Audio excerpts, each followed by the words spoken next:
নতুন একটি ইন্টারভিউতে পয়লা বৈশাখ উপলক্ষে উপস্থিত হয়েছে অভিনেত্রী অপু বিশ্বাস।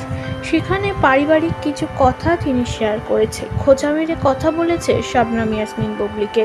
তিনি জানিয়েছে, আমাকে এ ধরনের কথা বলেছে যারা গসিপ করে তারা নাকি ভাইয়ের মাংস খায়।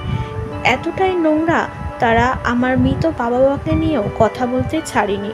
তাদের শিক্ষা দীক্ষাটাই এমন। এভাবেই নাম না করে বুবলিকে ডিরেক্টলি খোঁচা মেরেছে অভিনেত্রী অপু বিশ্বাস। সোশ্যাল মিডিয়াতে অনেক ধরনের কথাবার্তা হয়।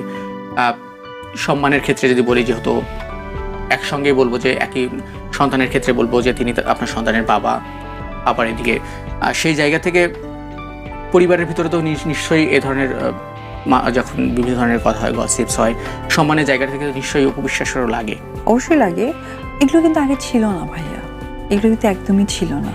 একটা সার্টেন টাইম থেকে না এই কাদা ছড়াছড়িগুলো শুরু হয়ে গেছে। কেন হবে না? কারণ এখানে যখন জেগে আপনি ঘুমান, সেই মানুষকে তো জাগানো যায় না।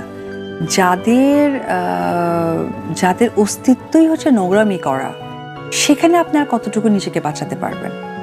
হ্যাঁ, কারণ হচ্ছে যে তাদের তো টোটাল ব্যাকগ্রাউন্ডটাই হচ্ছে নোংরামিতে আচ্ছন্ন করা।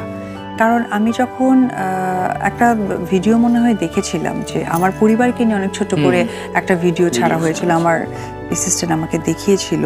সেখানে আমার মা এবং বাবা দুজনেই মৃত। হ্যাঁ, মৃত মানুষ তো একজনকে নিয়ে, তাদেরকে নিয়ে কথা বলতে হলে আসলে 3 বার ভাবতে হয়। অবশ্যই। তাহলে তাদের বাবা মা কি শিক্ষাটা দিয়েছেন যে মৃত ব্যক্তিকে নিয়ে তারা কথা বলছেন, আমার ম্যারিটাল স্ট্যাটাস নিয়ে কথা বলছেন, সব কিছু নিয়ে কথা বলতেছেন নির্দ্বিধায়। মানে তাদের কোনো লজ্জা লাজ কিচ্ছু নেই। এবং কিছু কিছু প্রোগ্রামে গিয়ে নাকি বলা হয়েছে যে গসিপ করলে নাকি নিজের ভাইয়ের মাংস খাওয়া হয়। তাহলে আমি যতটুকু শুনেছি যে উনি যে কথাগুলো বলছেন এবং ওনাকে এতভাবে মানুষ চোখে আঙুল দিয়ে কথা বলে ওনাদের গায়ে লাগে না, কারণ ওনারা অভ্যস্ত এবং এটাই ওনারা করে যাবে, এটাই ওনারা করবে।